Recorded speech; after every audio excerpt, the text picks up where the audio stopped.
Okay, welcome to this week's Parsha discussion, the mitzvah of the week for Parshat Shoftim.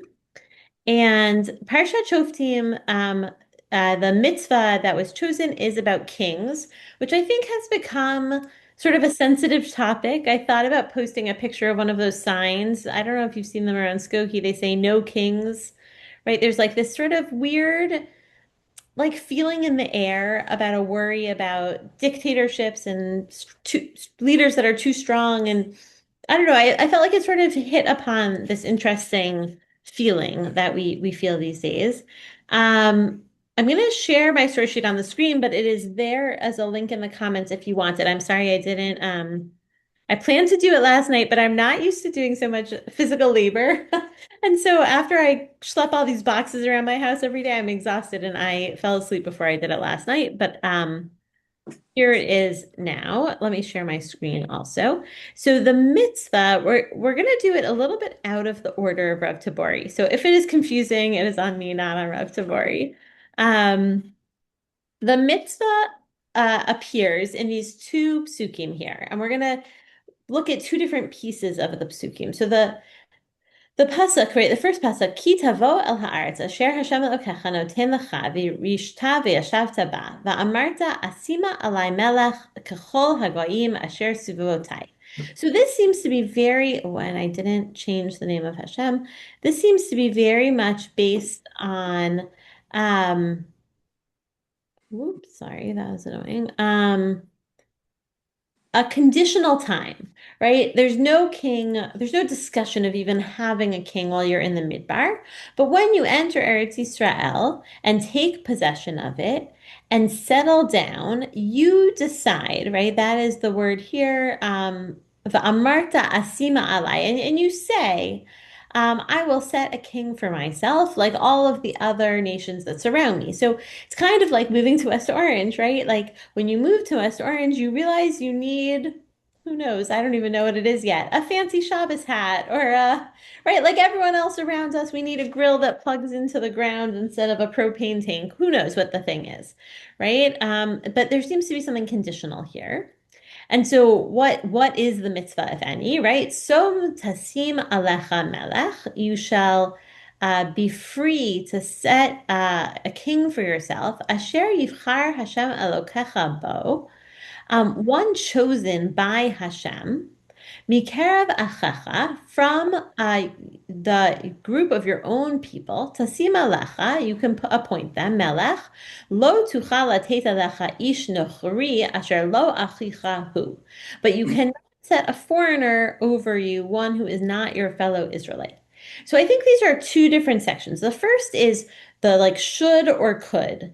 Is this an actual mitzvah or is it a mitzvah if you choose to do it, right? I feel like we see that distinction often, right? If you choose to wear a four-cornered garment, then you do the mitzvah of tzitzit. Is that like this? If you choose to have a king, then you can fulfill the mitzvah of having a king. Or should you have a king? And then in Pasuk Tet Vav, I think we start to touch on the question of who can be king. Um, so we're going to look at those two things, could or should, and then who should be king, and then like a sort of little bonus section. Um, so the Gemara in Sanhedrin talks about this a lot. I gave us this sort of lengthy piece here, and maybe we'll highlight a few things that happen here. So the Gemara is discussing the Mishnah, and it says, oh, it's sort of similar to this dispute between two Tanaim. Rabbi Yossi Omer, Rabbi Yossi says, Kol ha'amur b'parshat melech, melech mutar bo. Right, concerning all the actions that are stated in the biblical passage about the king, like what is the king allowed to do? It's permitted for the king to perform all of those actions. That is sort of tangential, but it starts the passage here, so I left it here. Rabbi Yehuda says, Lo ne'amra parsha zo ela kedei la'ayem alehem. Rabbi Yehuda says, hold on, this whole part of the Torah was only a threat to the Jewish people because we didn't, right, to scare people. Kedei shene amar, som tasim alecha melech, shetehe emato alecha. That meaning that it is necessary that his fear should be upon you. So what Rav Tabori says, right, is this isn't the idea is not to have a king, it's to scare you out of having a king. Um, so that's right. Part one is that perhaps the Gemara is starting to say this is not a should mitzvah. This is a could. If you want to do it, here's the way you do the mitzvah, as opposed to needing to do it. However, then Rabbi Yehuda also would say, "V'chein haya Rabbi Yehuda Omer, shalosh mitzvot nitztavu Yisrael b'knisatan la'aretz." There are three mitzvot that Bnei Israel gets to do when they enter the land of Israel.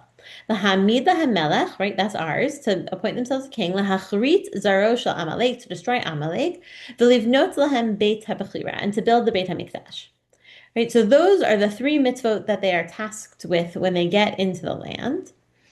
Rabbi Nehorai Omer lo ne'amra parsha zo ela keneged tarom tan. And Rabbi Nehorai says this part of the Torah was stated only in a response to the Jewish people's complaint, as it is stated, "V'amarta asima alai melech v'chule." Right. So the Rabbi Yehuda looks at the pasuk som tasim, where Rabbi Nehorai is noticing that it says it only gives us this mitzvah of Som Tasim after we have a complaint, right? That we seem to request the king. And once we request the king, that's when like the mitzvah sort of kicks in. Again, it's like you could choose to wear whatever you want. Once you request a four-cornered garment, then you put the tzitzit on them. And I think that a lot of what the rabbis and the Rambam are trying to figure out, which we're not going to go into great detail about, is if this is a mitzvah, why is Hashem so upset with us when we choose to request it? Right?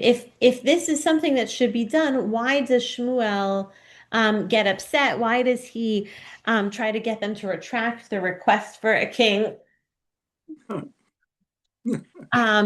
when it looks like it's a mitzvah? So that's the Gemara is laying out several different options. I want mommy speaks to be seen. Several different options as to what as to whether this is a lechatchila, everyone should have a king, as to whether this was actually meant to deter us from having a king, or whether this was in some way, no, thank you, or you're going to have to leave. As to whether this is in some way a reaction to the people, as opposed to what Hashem actually wants. Okay, so looking at the Rambam writes extensively about Hilchot Melachim, the laws of having a king. He starts off his Sefer by outlining these three mitzvot again, right, of what we do when we get to the land of Israel. No. And then he gives us an order. Here he says, Minui melech kodem lemilchamet Amalek. The appointment of the king should precede the war against Amalek, and he brings us a pasuk from Shmuel Aleph, where it says, right, Otishalach Hashem lemim shechacha lemelech. God sent me to appoint you as king. Ata lech v'hikita et Amalek. And now you shall go and destroy Amalek. And Amalek should be the hachrata zera Amalek kodemet levinyan habayit. And Amalek should be destroyed before you go and build the Beit Hamikdash, right? So it seems like the unpacking order for Bnei Israel when they cross into Eretz Israel is to appoint themselves a king, to destroy Amalek, and to build the Beit HaBechira. And I think that part of what is notable about that is it really puts it into the realm of like a lechatchila mitzvah. Otherwise, you would think destroy Amalek and building the Beit HaMikdash, those are clear mitzvot. And so if this is sort of a conditional mitzvah, maybe you should just wait and do it at the end. But the Rambam is saying, no, you do this first. That's the order. And then he asks that same question, sort of more explicitly, that Rabbi Naharaya is asking. He says, Me'achar shekamat melech mitzvah, lama lo rata HaKadosh Baruch Hu keshesha'alu melech mishmuel? If it's a mitzvah, or since it's a mitzvah to appoint a king, why was God so displeased with the people's request of a king from Shmuel? This is for everyone. Everyone here is a parent, right? Lafi shesha'alu b'tar omet. because they made their request in a spirit of a complaint, right? How often do you say, well, if you can ask nicely, right? If you can ask a question instead of complaining, right? Rather than seeking to fulfill the mitzvah, right? Sha'alu lekayem hamitzvah. Instead, they were intent on rejecting the prophet Shmuel. Mipnei shekatsu b'Shmuel hanavi. And so it seems like the Rambam is saying, no, listen, it is really a mitzvah. The displeasure was not about the content, but about the format of the request. So far, even though the rabbis of the Gemara struggle with this, I think the Rambam is pretty clear that this is a mitzvah, and we should have a king, and we should have a king first before we do any of the other big mitzvot, and that we should just ask for the king nicely. And I brought here, the Abarbanel is one of our more lengthy Parshanim, and so I did not bring us the entire several pages on this topic, but we'll rely on Rav Tabori. And we're going to see that Yitzchak Abarbanel, the Abarbanel, was strongly opposed to the monarchy. Before we read this, I was curious why. I'm not sure that we really have the answer, but I brought us his biography just to place him in like the context of time. Whoops. Okay, here we are. So the Abarbanel lived in the 1400s, and he was born in Portugal, and he was the royal treasurer to King Alfonso V of Portugal. And he used his great wealth and position to help free Jews sold into slavery in Morocco. When King Alfonso, died in 1483, and the Abarbanel was falsely accused of conspiring against the king, he fled for his life, and he had to leave behind a large fortune. So maybe working for the king worked for him until very much it did not work for him, right? That's when he started becoming a famous biblical commentary. But he also answered the call of Queen Isabella and contracted as supplier of the royal army and armor. I guess what surprises me about this biography is I would think he would be someone who is a great fan of monarchy in a lot of ways. Like he seems to be a very well-to-do person who was able to um, work with royalty. But I think what's important to remember, what I had to remind myself in this biography, is that actually the Abarbanel is not talking about royalty as a whole, but about the idea of Jewish royalty, right? Of monarchy of a Jewish nature. So I don't know if the biography helps us or hurts us, but I thought it was interesting. But here, what Rav Tabori writes is right that he claims that in none of the opinions in the Gemara say that it's a mitzvah to appoint the king, right? We might have thought that Rav Yehuda's second opinion was clear that it was a mitzvah. The Abarbanel doesn't read it that way, and he points out that the Torah actually said that if the people ask for a king, then we are allowed to appoint a Jewish king. The Torah emphasizes that we may not appoint a non-Jewish king. We'll come back to that a little bit in the end. The Torah discussed a situation which may arise in the future where Bnei Israel may ask for a king, but did not mandate that there is a mitzvah to appoint a king. In fact, the Abarbanel claimed that even the Rambam didn't think it was a mitzvah to appoint a king. The Rambam did not state simply that there is a mitzvah to appoint a king. He said that there is a mitzvah to appoint a Jewish king. Abarbanel thought that this merely meant that if Bnei Israel asked for a king, the appointee must be Jewish. So it's an interesting thing, right? That like so far it seems pretty clear that although there might be some sort of variance in how much we feel like something is a mitzvah, it still feels like a mitzvah. And here the Abarbanel is saying, no way, this is not a mitzvah. This is only if the people ask. And then you can understand, right? He's saying Hashem is not frustrated because of the format of the request, but the content. Hashem was hoping that we would not ask for a king so quickly. Do I still have you guys? Oh, good. Okay. It looked like someone was frozen for a minute. I got nervous. So I think that there is not a strong resolution here, right? The could versus should. I'm not sure that we know the answer. The Rambam certainly seemed clear to me, and I think Rav Tabori certainly outlines him as someone who is saying you should appoint a king. But the Abarbanel is trying to find a way to say no. Actually, maybe being close to the king let him see all the sort of behind the scenes, the real live story of Malchut, and he thought, oh, that's like not for us. But he was very against it. But either way, it seems clear that the king has to be from Kerev Achicha, right, from the Jewish people. So much so that it cannot be someone who's right, who is not. It can't even be someone who is a ger, right? Afilu achar kama dorot, which is like a really interesting way of thinking about this, right? That we track conversion for many generations. Um, and it reminds me a little bit of the conversation that people have around presidents of shuls, not at Skokie Valley, Baruch Hashem, a beautiful shul. But there are shuls where we say converts cannot be president, women cannot be president. And it creates this very uncomfortable tension, right? If we're really supposed to welcome a convert into our midst, it seems hard to say that their great grandchild couldn't be king one day. I don't know. But this is very clear, right? It comes from the Torah, and now, well, I mean, mikerav achicha means it should be someone from your community, whether or not that applies to someone whose great great grandparents converted. I don't know, but the Torah is clear that it should be like an insider, maybe is the way that I would put it. Well, to be a president of the United States, you have to be born in America. Hmm, true. True. And maybe that's, but again, like your children could be president, Nelson. Yeah. It's a tricky point. I feel like this tension of the insider outsider nature of this.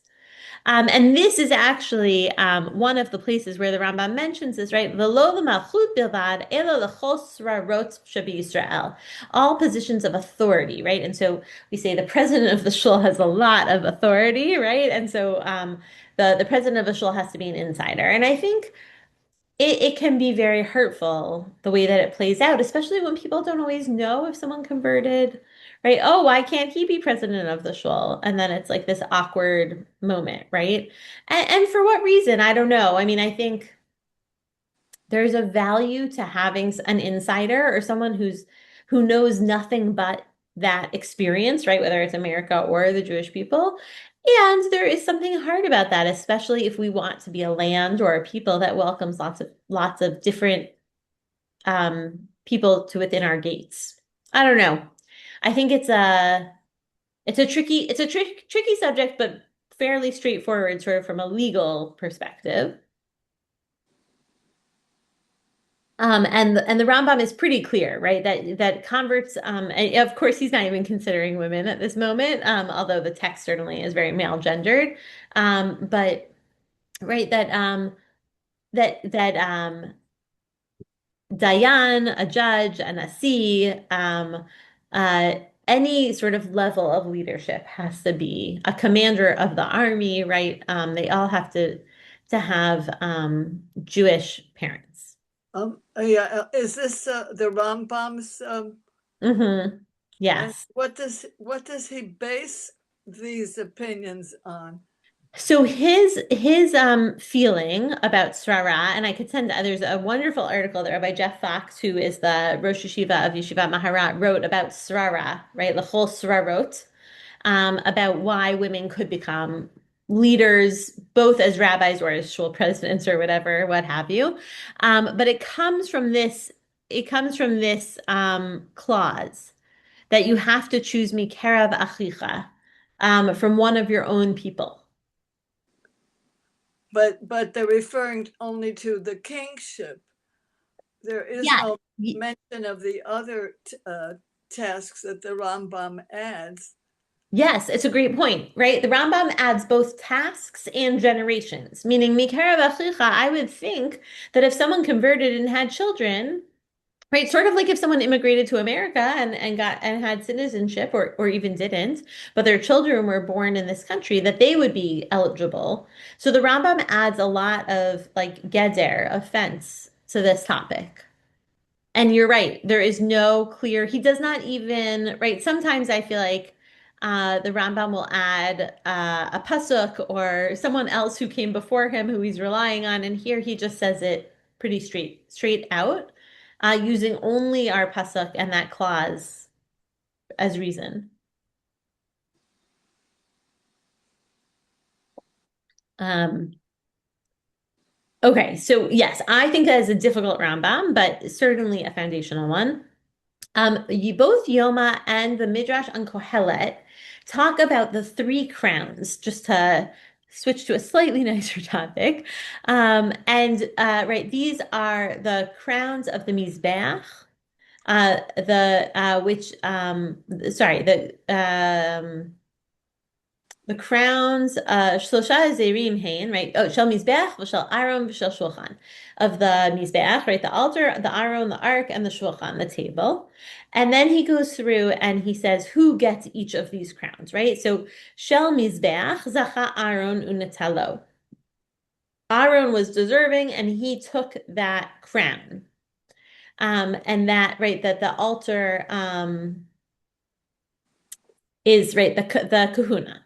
Shel Shulchan Zacha David Unitalo, and David was deserving of the crown of the Yes. table, which is going to be about kingship, No, and he and his descendants take that one. The crown of the Aaron Adayin Munach Hu.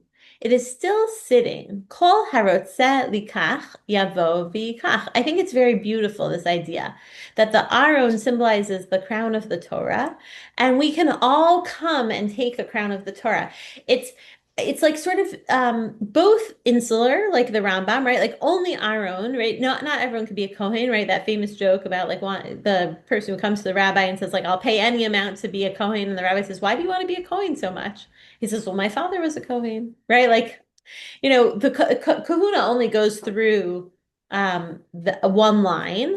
The kingship will only go through David HaMelech, but the crown of Torah is for everyone. It has a very expansive mindset in addition to its more sort of strict lineage mindsets. And I think it's a beautiful balance to say maybe not everyone can be president or not everyone can be king, but we can all wear one of the crowns in any way.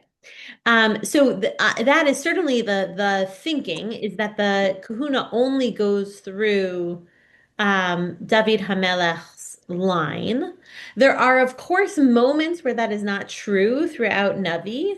Like we sort of get stuck saying that some of these positions are like you can have a temporary break in Davidic monarchy. But I think that one of the interesting things here is again, it's like this very tightly laid out, right? Like both from a class perspective and a Jewish perspective, like I find this a hard thing to think about, right? Hiniach ben katan, right? Sometimes the king leaves only a young son.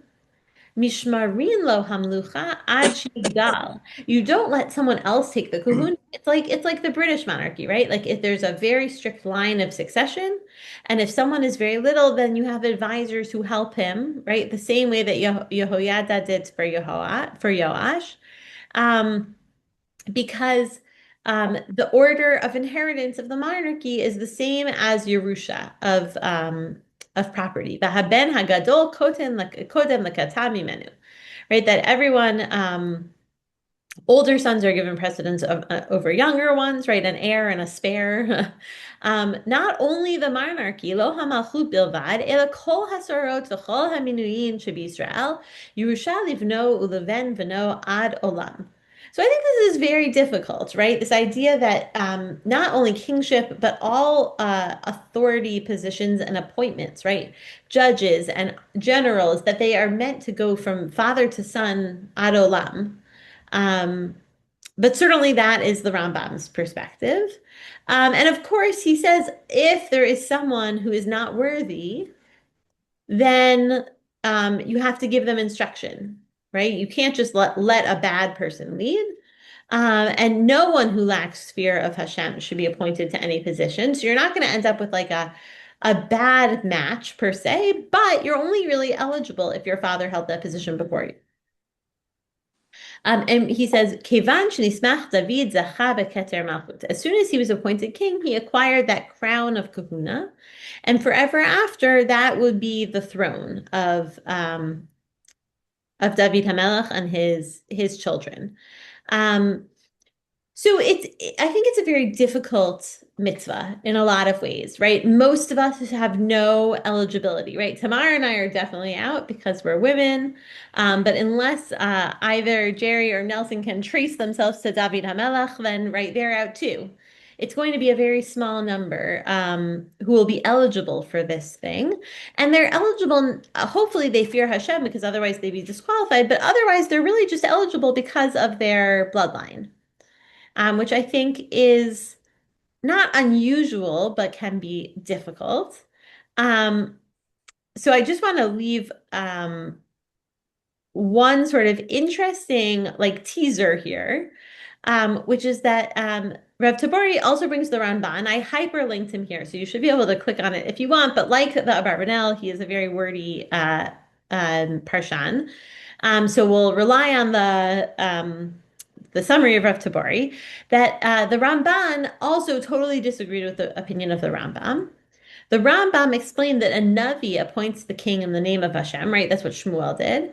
And the Ramban asked why it was then necessary to forbid appointing a non-Jewish or non-Davidic king, right? Shmuel wouldn't have picked any Joe Schmo off the street. He obviously understood that he was supposed to pick a Jewish person.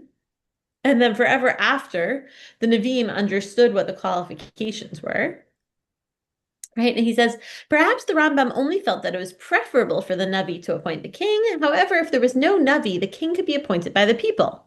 And so then we need like more of a manual because the people don't know all the rules and the parameters.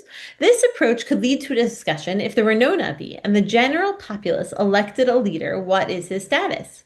Could he be considered a king, temporarily at least, since he is not of the Davidic line at all? Would the laws, or at least some of them, apply to him at all? Right? Like if the Jewish people, and I think that's a complicated thing to say about Israeli elections, but I think that is sort of where he's going, right? If the Jewish people elect a leader, do they have to follow the laws of the king of Israel from the Torah? Right? About how many horses or wives or whatever they can own, right? There are lots of rules.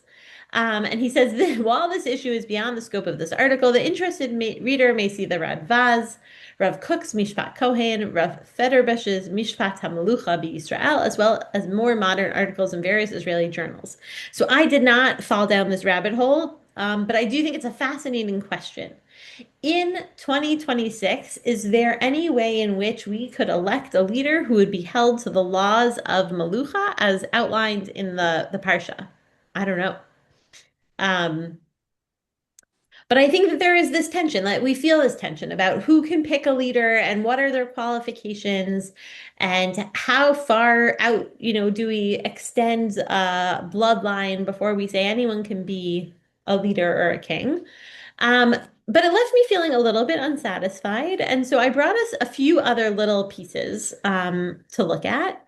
The first is thinking about the comparisons between human kings and Hashem as king, because we are about to embark on, right, we are, let's see, 2 days away from Elul, so we're about a month away from Rosh Hashanah, and we talk about God as king a lot, right? Melucha is one of the three components of the Musaf Amida on Rosh Hashanah. It's a very important principle, and I think that maybe thinking about Hashem as king, we can then sort of like read back into humans as kings. So this Yalkut Shimoni on Psalms is from Rabbi Eli Kamfer's article, and he brings this idea. Oh, sorry, I should have. This is the same thing. Let's see. Okay. Melech basar v'dam ein yoshvin al kiso. Sorry, Tash melech basar v'dam ein yoshvin al kiso. V'HaKadosh Baruch Hu hayoshev shlema hamelech al kiso. He says, a flesh and blood king, one cannot sit on his throne, right? If you go into Versailles or Buckingham Palace or wherever it is, you can't just go up and sit on the king or the queen's throne. That's like a sort of sacred spot. But Hashem sat King Shlomo, HaKadosh Baruch Hu Hoshiv Shlomo, Hamelech al Kiso. God sat King Shlomo on God's throne, right? That there's this idea that like Hashem shares Hashem's throne with Shlomo HaMelech, but once the king or queen of any nation shares their throne, that's like a sign that they're weak or that they're divided. Melech basar v'dam ein rochvin al suso, right? You can't ride on flesh and blood king's chariot. But HaKadosh Baruch Hu hirchiv et Eliyahu also so, but Hashem gave Eliyahu a ride on Hashem's horse. Right? The Suso in Sufa v'Sa'ara. Shenamar Hashem v'Sufa v'Sa'ara darko v'kativ v'yal Eliyahu v'Sa'ara. Right? And then it goes on to say, right, Melech basar v'dam ein mishtamshim b'sar bito. You can't use his scepter. But Moshe used the scepter of Hashem. Right? That there's like this idea that when we are human, we feel sort of petty. We have to like box out. We have to keep our things separate because if someone else uses them, it either means less about us as king or something less about the things that we're using. But Hashem, who has the confidence of right of Hashem, is able to share God's divine symbols with his leaders in a way that empowers them. Right? Like what is a strong leader? One who empowers his underlings, and Hashem is able to do that in a way that maybe a flesh and blood king cannot or maybe will not, right? Um, and so Rabbi Comfort wants us to separate out whatever feelings we have about kingship from our feelings about Hashem as king, right? On Rosh Hashanah, much of the No, prayers no, I are was looking centered at this. around God's kingship. These I can moments read the be text. hard, right, if we have a negative association with that role. And yet, by calling God a king, we are not comparing God to a human king. Rather, we're contrasting God to such a king, right? Human kings are the deepest level human and fundamentally no different from their subjects. But God's kingship is different. God is a king who loves us, who wants us to pray to God no matter what our status, and wants to draw close to us. Right. And I think Rabbi Comfort doesn't say this, but I think there's an interesting idea like, what if we as people, kings, tried to emulate God's kingship? Right? To be a ruler or a leader, or someone who inspires other people, right? In a way where we want others to draw close to us, not to separate ourselves out, like to put ourselves on high, who wants to keep lines of communication open, right? If everyone who led in the human world strived to be as gracious and generous as Hashem is described as king, I think how much better would our leadership roles be? Um, so both this can inspire us to embrace Hashem as king without feeling any like weird associations, but also as we who strive to be B'Tselem Elohim, we can strive to emulate God's leadership, I think, in that way a little bit. So that was one piece that spoke to me. And the other is actually a Mishnah from the Mishnah Yomi, a plug to listen to Mishnah Yomi. It's super interesting. There is this beautiful sentence. This is actually like not boring, but it's a concern about what types of things you can use on Shabbat. Right? Can you use things on Shabbat for medicinal purposes? Can you like spread or rub things into your skin on Shabbat? Right? These are generally things that wouldn't be allowed. And so the Mishnah says, right, one who is concerned about a pain, right? There's a pain in his loins and his legs. Lo yasuch yayin v'chometz. You can't spread wine and vinegar on them because that's considered to be a treatment. It's like if you got a cut on your finger, maybe you shouldn't put like a medical ointment on it, right? Because you're not allowed to do that. Aval sachu et Hashem, but you can spread oil on your skin. However, lo shemen vered, not rose oil, because that was used exclusively as a cure, as opposed to right. Maybe it's like Vaseline and antibiotic ointment, right? Rose oil was very expensive, so you would only rub it on your skin if you really needed to cure yourself. And then I promise I'm getting to the point of kings. B'nei mlachim sachin shemen vered al makotehem. Shekain darkam lasuach b'chol. But princes who have all of these things available to them all the time, they would use rose oil for pleasure. Even though it was very expensive, they could afford it. And so they didn't save it for medicinal purposes only. And so we're left with this position at first in the Mishnah where princes can use rose oil, but regular people cannot. Because it would be considered too medicinal and not just for pleasure.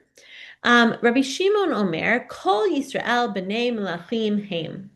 that we consider all of the Jewish people to be princes and it is permitted for them to smear rose oil on themselves on Shabbat.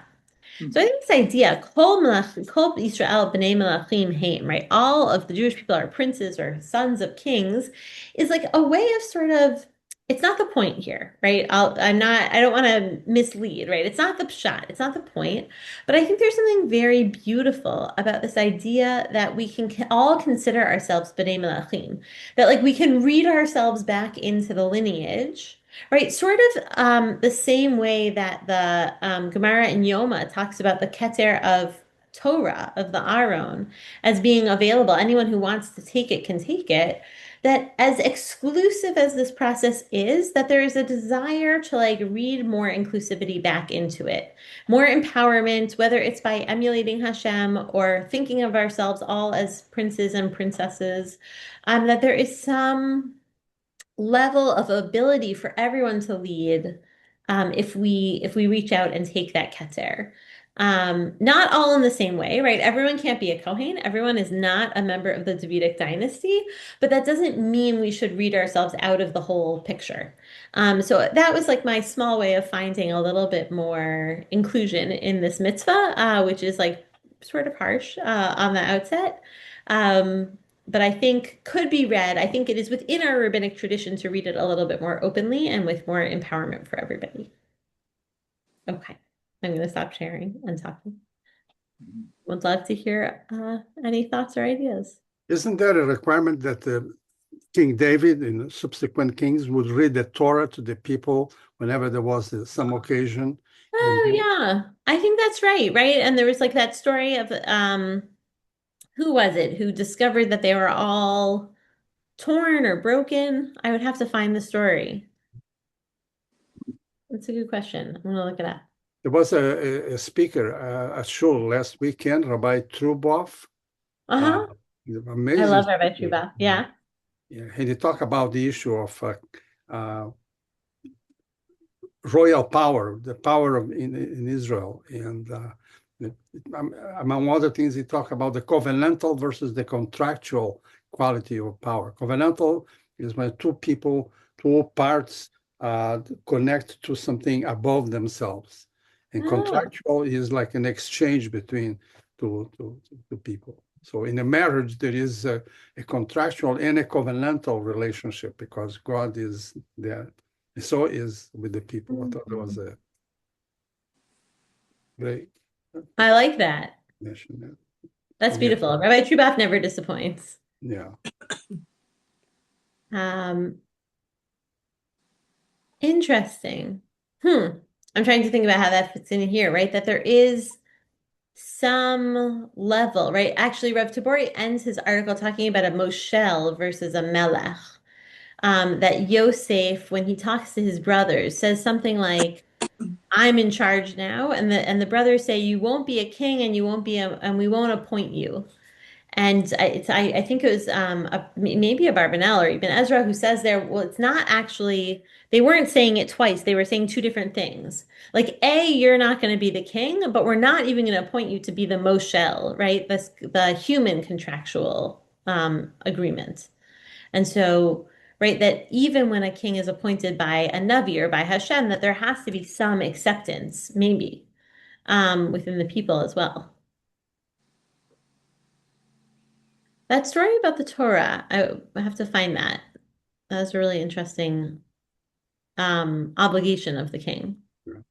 One of the meanings that he derived from that is that the Israel is ruled by the Torah, by God, via the Torah.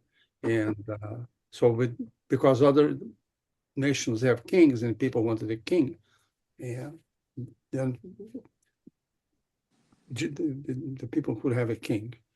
I noticed Hmm. also in your text today that there was a close connection between Amalek and therefore getting a king.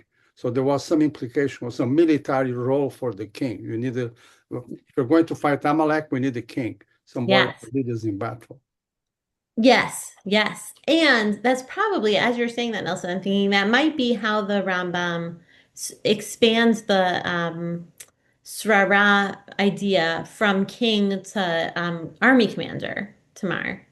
Right? You said like what's his basis? That's an interesting one, right? That if the king's job is to fight Amalek, then maybe no military commander can be not Jewish or not right of this right Karabachicha. So I don't know about all the other positions, the Dayan and the Nasi, but that maybe that extends to that piece. Yeah. It is, I found it. It's right here. Hold on, I'm gonna reshare my screen just for a second. From our Parsha, right? This was right, it's not gonna let me scroll back up. I never understand when it will and when it won't. But our pasuk is, I think, Yud Daled and Tevav, right? So this is just three psukim later. These are the rules, right, that we're talking about. Can't keep too many horses, can't send people back to Egypt to add to his horses, can't have many wives, can't amass silver and gold to excess, right? I think that's one of the ones that like modern Israeli society is grappling with, right? This idea of like becoming wealthy out of your position. But this, I think, is what Nelson was referring to, is Pasuk Yilchet, V'haya kishivto al kisei mamlachto, v'katva lo et Mishnah HaTorah hazot al sefer milifnei HaKohanim v'Haleviim. Um, when he is seated on his throne, he has to have a copy of this teaching written for him on a scroll, and he has to read it all the time. It's not going to let me keep going. But I think that after that, let's see. Oh, no, maybe that was the end of that.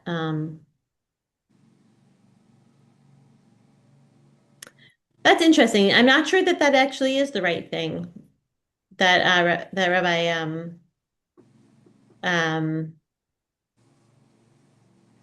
uh what's his last name again? I'm sorry. I just Kaufman, uh Kaufman. Zach who you were talking about who Oh, visited Trubov. Truba, thank you. It escaped me. Um, Maybe that's what he was. I'm not sure that's what he was referring to because maybe this is the Torah of all of these rules for him, that he's supposed to really follow the rules and read them all the time. And there is a different story. I'll have to look for it, about writing a Torah and reading it to everybody. So I'll have to come back to that. But yes, I think right, there has to be a humility. He has to have the rules and read them all the time.